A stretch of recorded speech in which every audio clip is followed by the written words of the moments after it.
अब हम पढ़ेंगे बेटा very important, abnormal molar masses. Abnormal molar masses, abnormal molar masses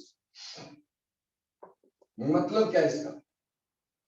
देखो बेटा, समटाइम क्या होता है कि कॉलिगेटिव प्रॉपर्टी से जो हम मोलर मास निकालते हैं, ठीक, हमने हर एक कॉलिगेटिव प्रॉपर्टी से मोलर मास निकाला, चाहे वो डिप्रेशन फ्रीजिंग पॉइंट था, चाहे वो एलिवेशन बॉइलिंग पॉइंट था, चाहे वो आपके पास ऑस्मोसिस था, और चाहे वो और चीजें थी।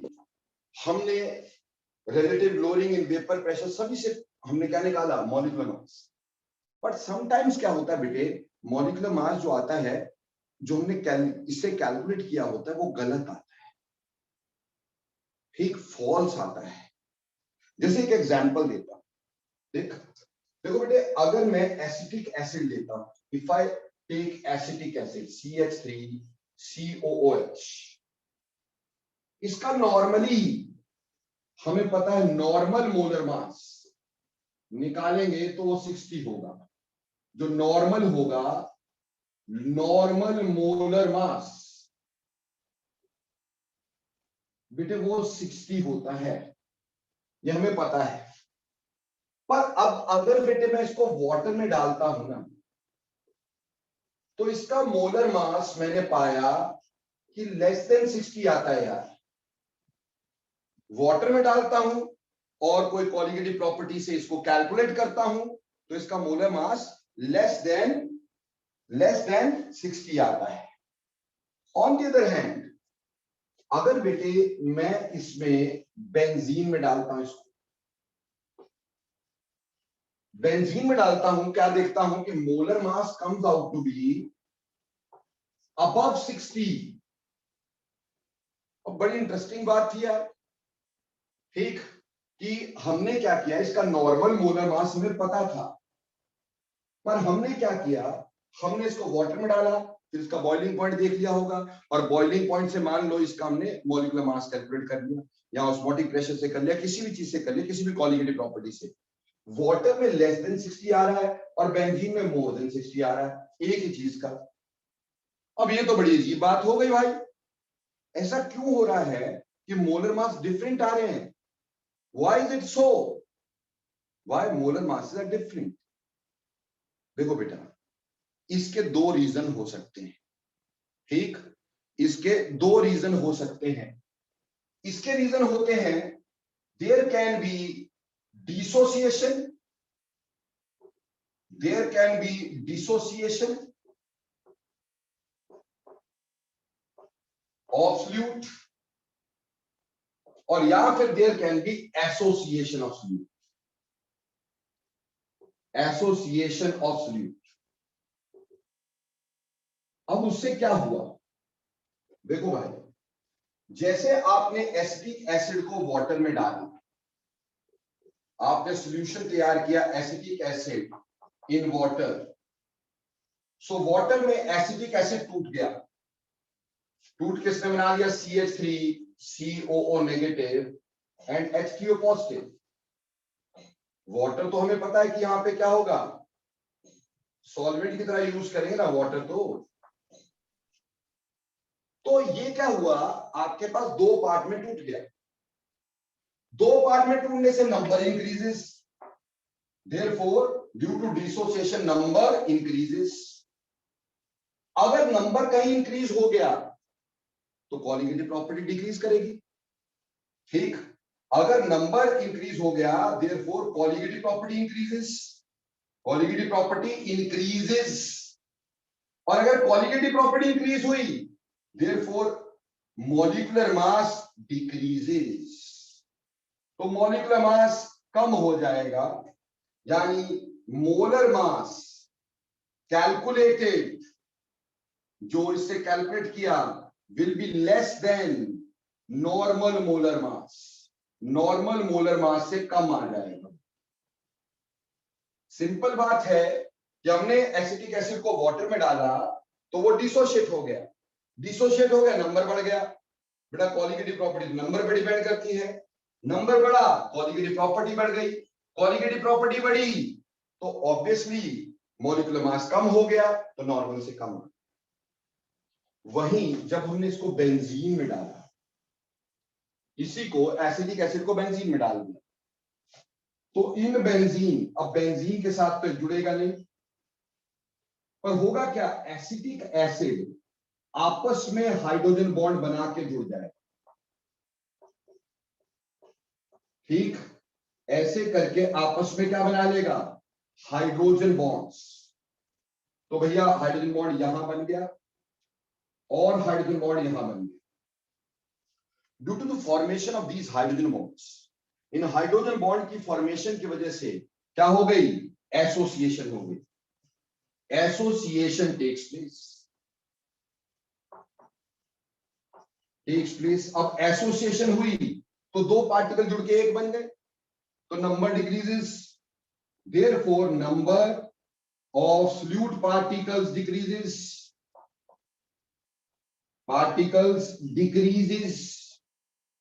तो number of solute particle decrease हुए, therefore colligative property decreases।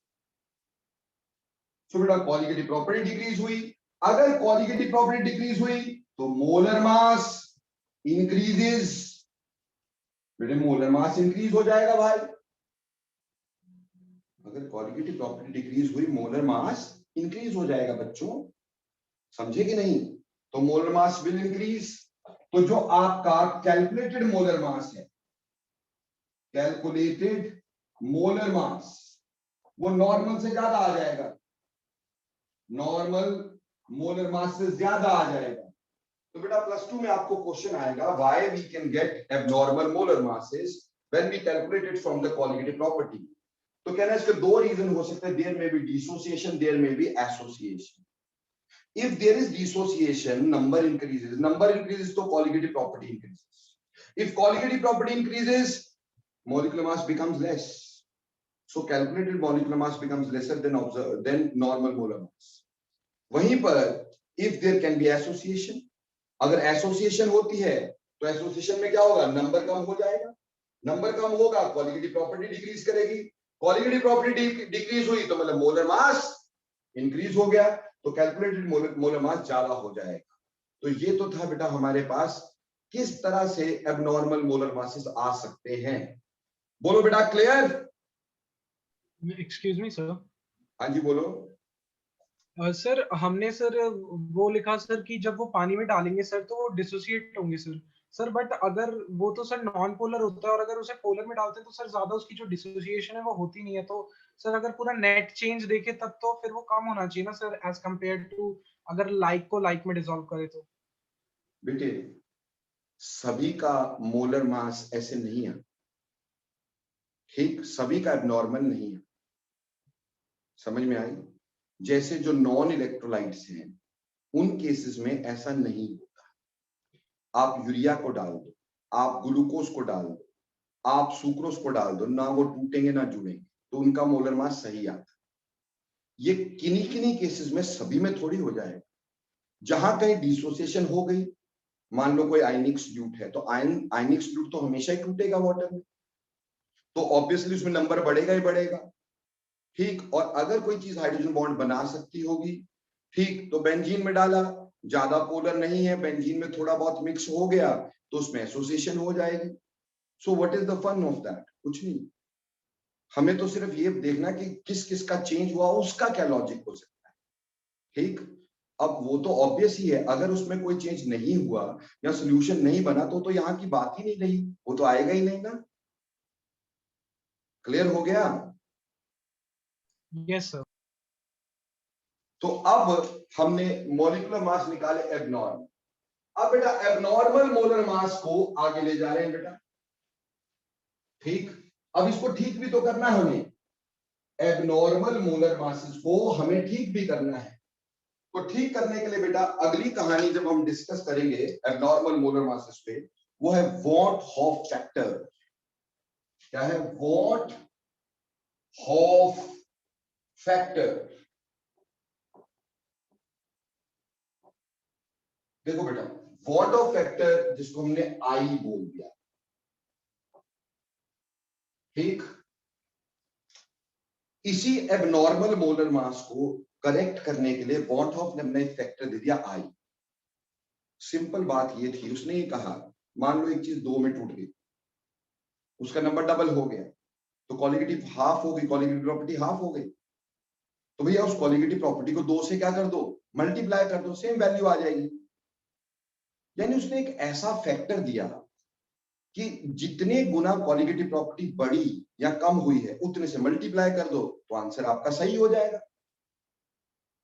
ठीक, तो उसी को वॉट ऑफ फैक्टर बोला। तो वॉट ऑफ फैक्टर आई, इसने बोला it is observed colligative properties, observed colligative properties divided by normal colligative property. जो ऑब्जर्व्ड कॉलीगेटिव प्रॉपर्टीज हैं और नॉर्मली जो होनी चाहिए थी, ठीक, उनका हमने क्या ले लिया, रेशियो ले लिया भाई। अगर ऑब्जर्व्ड कॉलीगेटिव प्रॉपर्टी डबल आ गई है, जितनी आनी चाहिए थी उससे डबल आ गई है, हमने अपने फॉर्मूला से कैलकुलेट किया और एक्सपेरिमेंट से देखा, एक्सपेरिमेंट से डबल आ गई, फॉर्मूला से जो कैलकुलेट की उससे डबल आ गई। दैट मींस यहां पे आई ऑब्जर्व बाय दिस से 2 आ जाएगा, तो उस कॉलीगेटिव प्रॉपर्टी को 2 से डिवाइड करो, सेम वैल्यू आ जाएगी। उसने एक फैक्टर निकाल दिया, वॉट ऑफ फैक्टर, वो फैक्टर जिसको लेकर के हम अपने मॉलिक्यूलर मासेस करेक्ट कर सकते थे। ठीक, तो उसके उसने बताया कि बस ये देख लो भाई, रेशियो ऑफ, अगर बोले वॉट ऑफ फैक्टर क्या बोलना, ratio of observed colligative property to the normal colligative property. और हम ये अच्छे से जानते हैं कि जो कॉलीगेटिव प्रॉपर्टीज होते हैं बेटा, that is inversely proportional to molecular mass. So this can also be written as normal molar mass, normal molar mass upon observed molar mass, observed molar mass।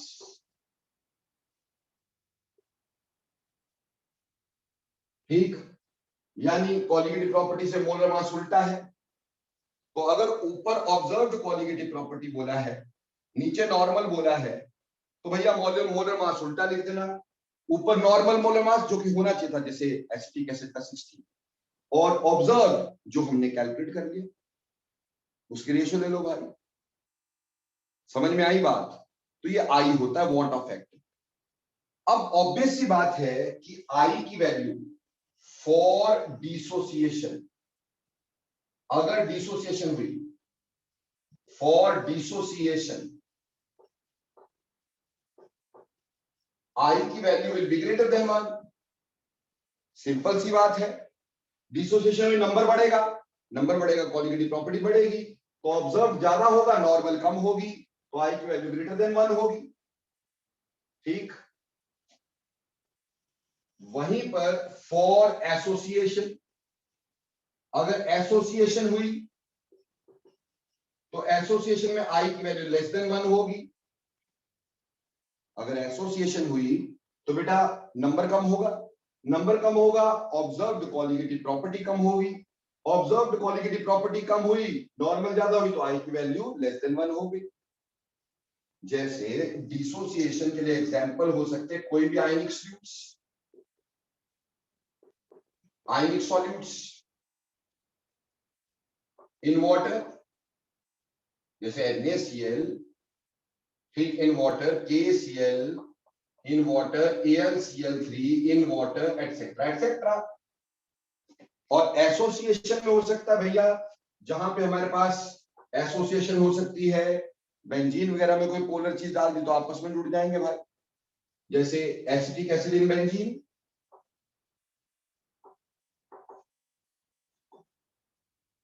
जैसे बेंजोइक एसिड इन बेंजीन, ठीक है, etcetera etcetera.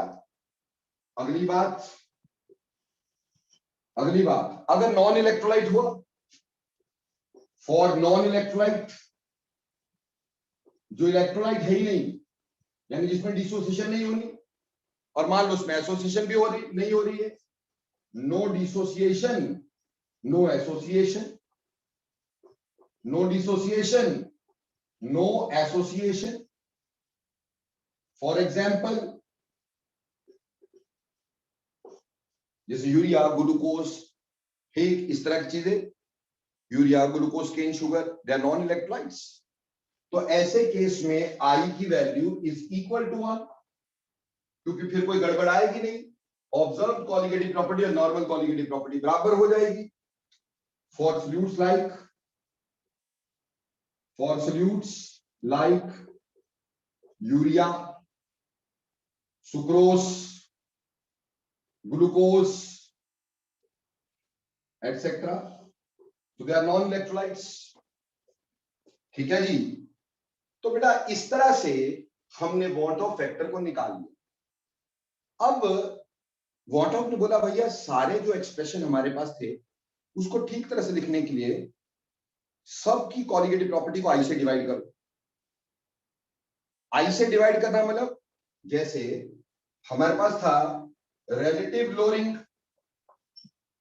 Is equal to mole fraction of solute, तो बोला ऐसा कर लो relative lowering by i is equal to mole fraction of solute, जितने गुना चेंज हुई होगी वो यहां पे आ जाएगा, तो ये यहां चला गया।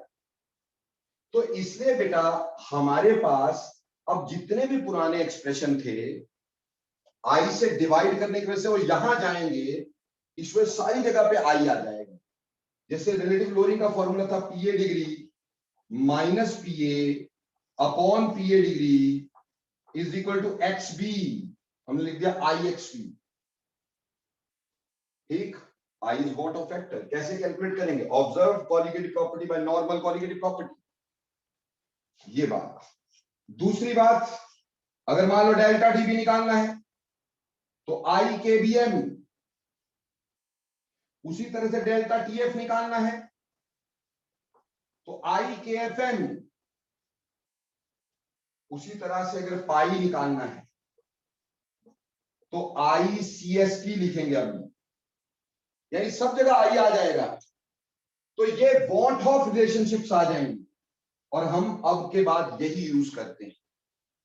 These are what of relationships. What of relationships.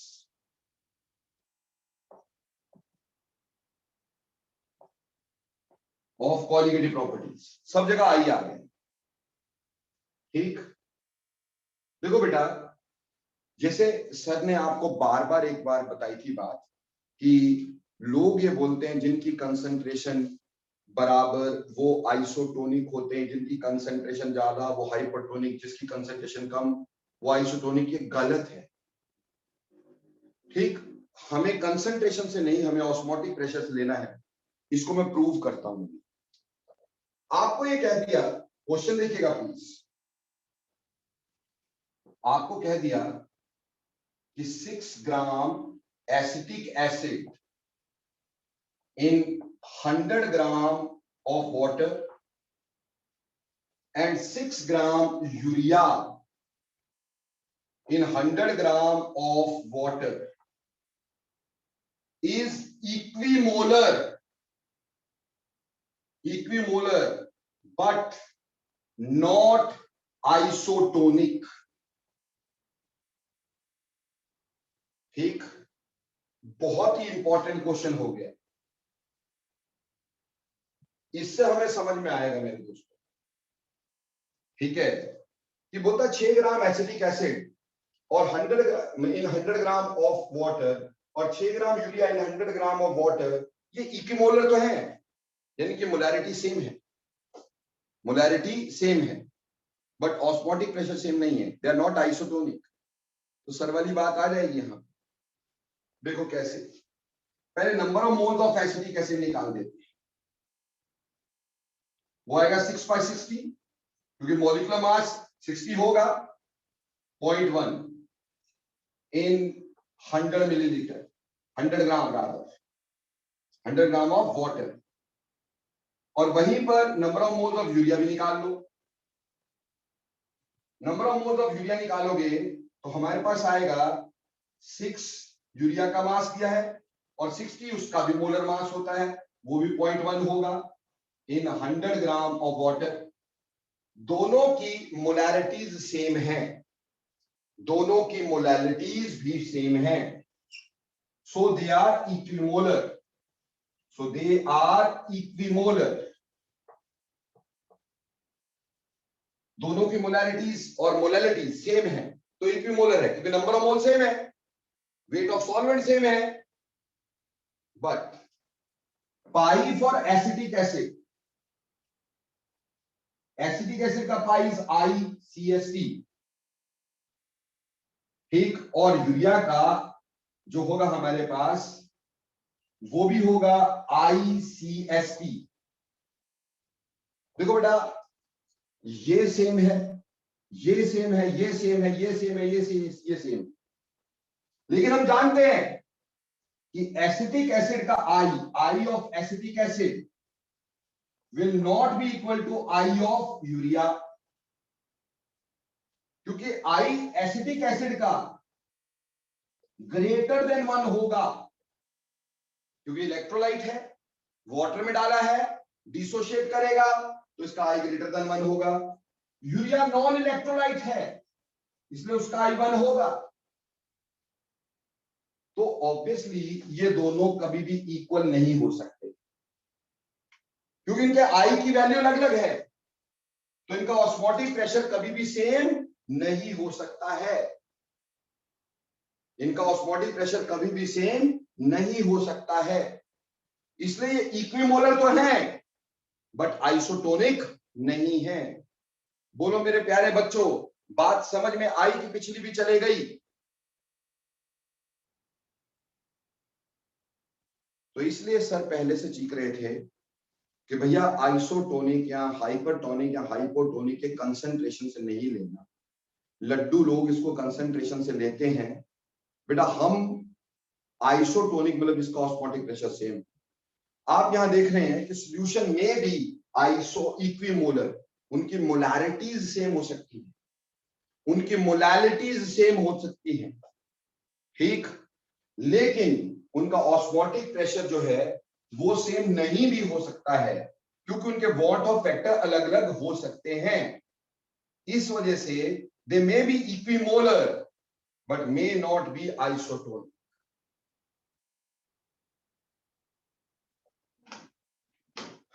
बोलो मेरे प्यारे प्यारे सुंदर सुंदर बच्चों, बात समझ में आई कि पिछली भी चलेगी? ओके, अब यहां पे हमारे कंपटीशन का सबसे इंपॉर्टेंट क्वेश्चन ले रहा हूं।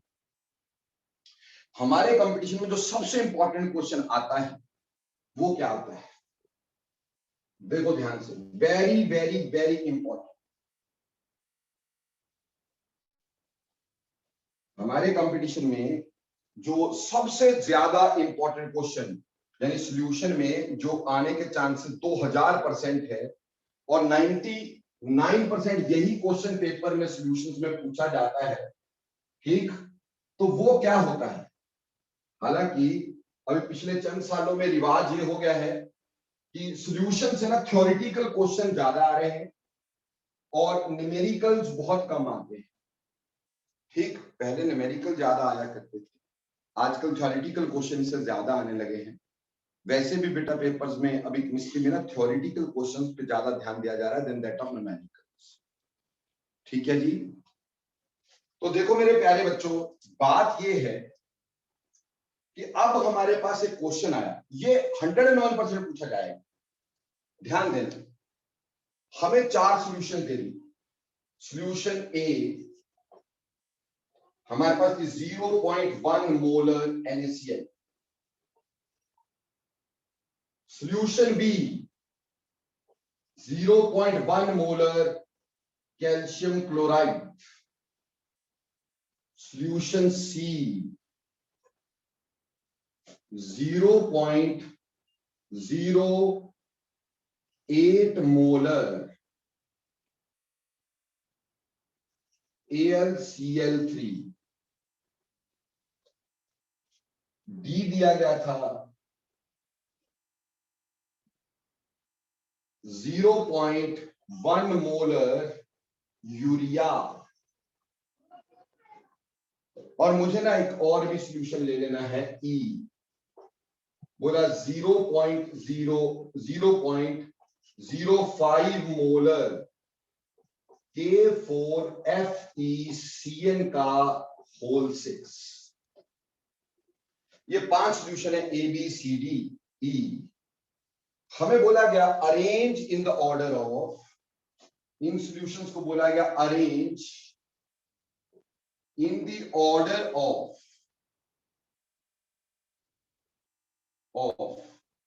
Number 1 vapour pressure, number 2 freezing point, number 3 boiling point, number 4 osmotic pressure. ठीक, इन 4 चीजों में इसका ऑर्डर लगाना है। देखो बेटे, ऐसे क्वेश्चन में हमेशा ध्यान में रखना कि कोई भी कॉलिगेटिव प्रॉपर्टी जो होगी ना, that will be directly proportional to I into M। अब M चाहे मोलैलिटी ले लो चाहे मोलैरिटी ले लो, उससे फर्क नहीं पड़ेगा, क्योंकि जिसकी मोलैलिटी ज्यादा उसकी मोलैरिटी ज्यादा। ठीक है, तो उससे फर्क नहीं पड़ता, I into M के प्रोडक्ट के डायरेक्टली प्रोपोर्शनल करना है। और अगर हमें डिग्री ऑफ डिसोसिएशन नहीं दी है, ठीक, if degree of dissociation or association is not given, I is equal to number of ions के बराबर ले लेना है।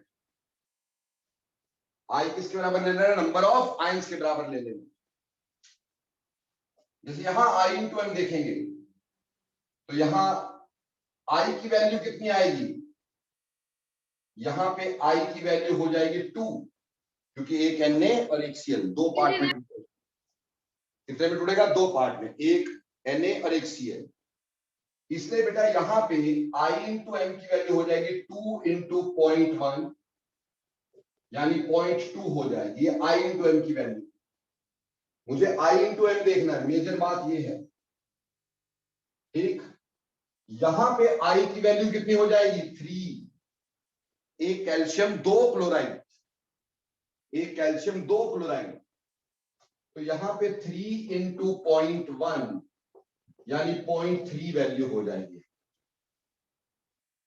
यहां आ जाइएगा, यहां I की वैल्यू, एक अल्मोनियम 3 क्लोरीन 4 हो जाएगी। I की वैल्यू विल बी 4, तो यहां आएगा 4 इंटू 0.08 यानी 0.24, 0.32 रादर, 0.32, इसकी वैल्यू 0.32 आ गई।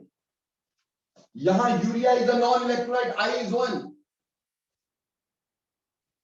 तो यहां आ गया 1 इंटू 0.1 यानी 0.1 वैल्यू होगी। ये खास था मेरे पास, इसमें I की वैल्यू बेटे 5 होगी। कैसे बच्चे? देखो बेटा, स्क्वायर ब्रैकेट के अंदर लिखी हुई चीज नहीं टूटेगी इसमें, ये कोऑर्डिनेशन कॉम्प्लेक्स होते हैं, +2 में हम करेंगे। तो इसमें स्क्वायर ब्रैकेट के अंदर लिखी हुई चीज नहीं टूटती, सिर्फ 4 पोटाशियम और ये कॉम्प्लेक्स आयन है पूरा का पूरा स्क्वायर ब्रैकेट वाला, ये अलग हो जाएगा। यानी this will dissociate like this बच्चों, 4K1 पॉजिटिव प्लस FeCN का होल 6 4 नेगेटिव, ऐसे टूटेगा बेटा। तो I की वैल्यू यहां 5 हो गई, इसलिए यहां पे आ जाएगा 5 इंटू 0.05, 0.25 आ गया। अब जिसका I इंटू M ज्यादा, उसकी कॉलिगेटिव प्रॉपर्टी ज्यादा, याद रखना है ना। I इंटू M का प्रोडक्ट ज्यादा, कॉलिगेटिव प्रॉपर्टी ज्यादा। बेटा कॉलिगेटिव प्रॉपर्टी का वेपर प्रेशर है क्या है? Relative lowering. तो जिसकी रिलेटिव लोअरिंग ज्यादा, उसका वेपर प्रेशर एक्चुअली कम। ठीक है, ये ध्यान रखना, वेपर प्रेशर पूछा ना कि रिलेटिव लोअरिंग। अगर से पूछा होता रिलेटिव लोअरिंग, तो जिसका I इंटू M ज्यादा, उसकी रिलेटिव लोअरिंग ज्यादा। बट रिलेटिव लोअरिंग ज्यादा का मतलब वेपर प्रेशर कम। तो बेटा सबसे ज्यादा वेपर प्रेशर उसका होगा जिसका I into M का प्रोडक्ट सबसे कम होगा, उसकी कॉलीगेटिव प्रॉपर्टी सबसे कम होगी, यानी रिलेटिव लोअरिंग सबसे कम होगी, तो वेपर प्रेशर ज्यादा होगा। तो यहां सबसे कम वैल्यू किसकी है? डी की। डी के बाद ए की, ए के बाद ई की, और ई के बाद बी की, और सबसे कम किसका होगा? सी। माइंड बार बार ध्यान से सुन लो, अगर यहां रिलेटिव लोअरिंग पूछी होती तो उल्टा ऑर्डर होता, क्योंकि जितना आई इंटू एम का प्रोडक्ट ज्यादा उतना रिलेटिव लोअरिंग ज्यादा। रिलेटिव लोअरिंग ज्यादा यानी वेपर प्रेशर कम हो गया। क्लियर हो गया? ऐसे फ्रीजिंग पॉइंट का ऑर्डर भी क्या रहेगा? सेम ही तो रहेगा। क्यों? जिसका आई इंटू एम का प्रोडक्ट ज्यादा उसका डिप्रेशन ज्यादा। डिप्रेशन ज्यादा का मतलब फ्रीजिंग पॉइंट कम, डिप्रेशन ज्यादा का मतलब फ्रीजिंग पॉइंट कम। So D is equal to A is greater than, ये आ जाएगा भाई। ठीक है? हाँ, ये जरा आंखें फाड़ फाड़ के देखना, कहीं क्वेश्चन में आपको पूछा ही क्या हो कि भाई डिप्रेशन फ्रीजिंग पॉइंट बताओ, तब तो आई इंटू एम ज्यादा तो कॉलीगेटिव प्रॉपर्टी ज्यादा। ठीक, बट यहां हमें फ्रीजिंग पॉइंट पूछा था, डिप्रेशन नहीं पूछा था। जिसका डिप्रेशन ज्यादा होगा ऑब्वियसली उसका फ्रीजिंग पॉइंट कम होगा। अब बॉइलिंग पॉइंट की बात करते हैं। अब बॉइलिंग पॉइंट में एलिवेशन ज्यादा तो बॉइलिंग पॉइंट ज्यादा, यानी यहां पे आई इंटू एम ज्यादा तो एलिवेशन ज्यादा, एलिवेशन ज्यादा तो बॉइलिंग पॉइंट ज्यादा। तो यहां उल्टा हो गया order, C is greater than B is greater than E is greater than A is greater than D। और सिमिलरली फॉर ऑस्मोटिक प्रेशर, क्योंकि यहां एलिवेशन हो रही है, इंक्रीज हो रहा है। ये बात तो क्लियर है कि कोई भी कॉलीगेटिव प्रॉपर्टी अगर पूछी होगी that will be directly proportional to I into M। More is I into M, more is colligative property. बेटा पर colligative property is not vapour pressure, it is lowering in vapour pressure. It is not freezing point, it is depression in freezing point. तो बेटे ऐसे बोल सकते हो कि I into M का product is directly proportional to boiling point और osmotic pressure, but inversely proportional to vapour pressure और फ्रीजिंग पॉइंट। तो ये क्वेश्चन जो है बेटा, ये तुम्हारे कंपटीशन की आन बान शान है। ये 101% पूछा जाता है पेपर्स में। बोलो बेटे समझ में आया कि नहीं आया? जल्दी बोलना यस और नो। सर एक बार बता दो फिर। देखो बेटे, जितना आई इंटू एम ज्यादा होगा कॉलीगेटिव प्रॉपर्टी उतनी ज्यादा होगी। कॉलीगेटिव प्रॉपर्टी ज्यादा होने का मतलब relative lowering in vapour pressure का ज्यादा हो। अगर रिलेटिव लोअरिंग वेपर प्रेशर की ज्यादा हो गई तो बेटा वेपर प्रेशर तो कम हो गया ना, लोअरिंग ज्यादा हो गई तो वेपर प्रेशर कम हो गया ना। वैसे ही फ्रीजिंग पॉइंट का डिप्रेशन ज्यादा हो जाएगा।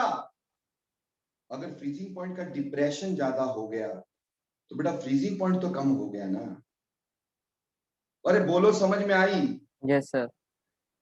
और उसी तरह से लास्टली ऑस्मोटिक प्रेशर की बात हुई या बॉइलिंग पॉइंट की। बॉइलिंग पॉइंट में तो एलिवेशन ही है।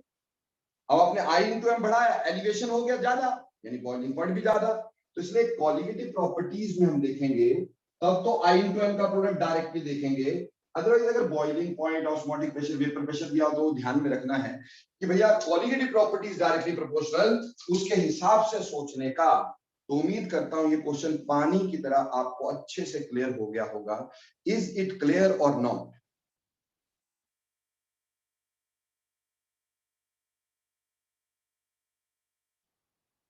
ओके, तो ये तो था बेटा आपके पास व्हाटएवर वी हैव डन। ठीक,